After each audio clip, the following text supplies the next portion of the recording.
Hello friends, അസ്സലാമു അലൈക്കും. പുതിയൊരു വീഡിയോയിലേക്ക് എല്ലാവർക്കും സ്വാഗതം.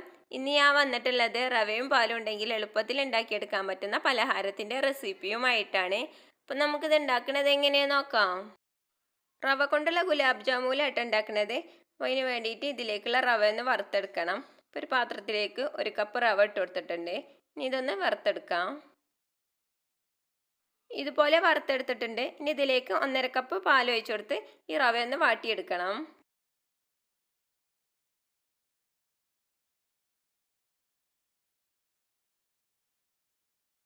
ഇതുപോലെ വാട്ടിയെടുത്തിട്ടുണ്ട്. ഇത് ചെറുതായിട്ടൊന്ന് ചൂടാറാനായിട്ട് മാറ്റി വെക്കാം. ആ സമയം കൊണ്ട് ഒരു പാത്രത്തിലേക്ക് 1 കപ്പ് പഞ്ചസാര ഇട്ട് കൊടുക്കുകയാണ്. ഇതിലേക്ക് 1 കപ്പ് വെള്ളവും 2 ഏലക്കായ പൊട്ടിച്ചതും കൂടെ ഇട്ടുകൊടുത്ത് ഇളക്കി നന്നായിട്ട് തന്നെ തിളപ്പിച്ചെടുക്കണം. ഇതുപോലെ നന്നായിട്ട് തന്നെ തിളച്ചതിന് ശേഷം തീ ഓഫാക്കാം.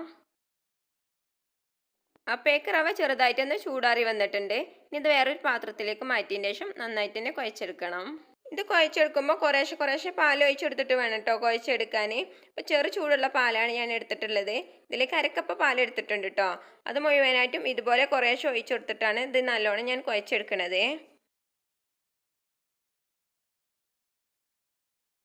ഇതുപോലെ കുഴച്ചെടുത്തതിന് ശേഷം ഗുലാബ് ജാമുൻ പൊങ്ങി വരാൻ വേണ്ടിയിട്ട് 1 നുള്ളു സോഡാപ്പൊടിയും അതുപോലെ തന്നെ 1 നുള്ളു ഉപ്പും കൂടെ ഇട്ട് കൊടുക്കുകയാണേ. ഇനി ഇത് രണ്ടും എല്ലായിടത്തേക്കും എത്തുന്ന രീതിയിൽ നന്നായിട്ട് തന്നെ വീണ്ടും ഇതിനെ കുഴച്ചെടുക്കണം. നമ്മൾ പത്തിരിയൊക്കെ കുഴക്കൂലേ, അതുപോലെ കുറച്ചധികം സമയം തന്നെ കുഴക്കണം കേട്ടോ. അപ്പോഴാണ് നമ്മളെ ഗുലാബ് ജാമുൻ നല്ല രീതിയിൽ കിട്ടുള്ളൂ. റവ ഇതുപോലെ നന്നായിട്ട് തന്നെ കുഴച്ചെടുത്തിട്ടുണ്ട്. ഇനി ഇതിൽ നിന്ന് കുറേശ്ശെ എടുത്തിട്ട് കയ്യിൽ വെച്ചിട്ട് ഇതുപോലെ ഒന്ന് ഉരുട്ടിയതിന് ശേഷം ചെറുതായിട്ടൊന്ന് അമർത്തി കൊടുക്കുകയാണ്. അപ്പോൾ ഈ ഒരു ഷേപ്പിലായിട്ടുള്ളത്. അപ്പോൾ നിങ്ങൾക്ക് ഇഷ്ടമുള്ള ഏത് ഷേപ്പിലും ആക്കിയെടുക്കാം. ഇങ്ങനെ ബാക്കിയുള്ളത് മുഴുവനും ഇതുപോലെ ചെയ്തെടുത്തിട്ടുണ്ട്.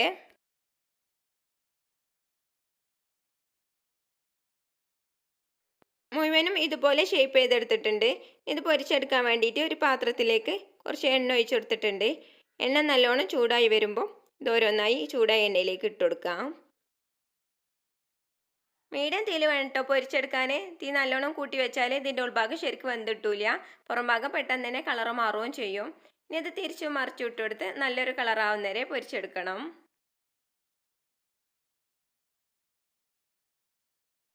ഇപ്പോൾ ഇത് നല്ലൊരു കളറായി വന്നിട്ടുണ്ട്. ഇത് എണ്ണയിൽ നിന്ന് കോരിയെടുക്കാം. അപ്പം നിങ്ങൾക്ക് ഇതിനേക്കാൾ കളർ ആവണമെന്നുണ്ടെങ്കിൽ കുറച്ച് സമയം കൂടെ എണ്ണയിലൊന്ന് പൊരിച്ചെടുത്താൽ മതി. ഇനി ഇത് നേരെ നമ്മൾ ഉണ്ടാക്കിയ പഞ്ചസാര ലൈനില്ലേ അതിലേക്ക് ഇട്ട് കൊടുക്കുകയാണ്. ഇനി ബാക്കിയുള്ളതും ഇതുപോലെ പൊരിച്ചെടുത്തതിന് ശേഷം ഈ പഞ്ചസാര ലൈനിലേക്ക് ഇട്ട് കൊടുക്കാം. മുഴുവനും പൊരിച്ചെടുത്തതിന് ശേഷം ഇതിൻ്റെ മുകളിലേക്ക് പഞ്ചസാര വെള്ളം ഇതുപോലെ ഒഴിച്ചു കൊടുക്കുകയാണ്. കുറച്ചധികം സമയം പഞ്ചസാര വെള്ളത്തിൽ ഇങ്ങനെ കിടക്കുമ്പോഴാട്ടോ നല്ല ടേസ്റ്റ് ഉണ്ടാവുക ഗുലാബ് ജാമുന്. അപ്പോൾ ഇത്രയേ ഉള്ളൂ. റവയും പാലും ഉണ്ടെങ്കിൽ എളുപ്പത്തിൽ ഉണ്ടാക്കിയെടുക്കാൻ പറ്റുന്ന നല്ല ടേസ്റ്റി ആയിട്ടുള്ള പലഹാരമാണ്.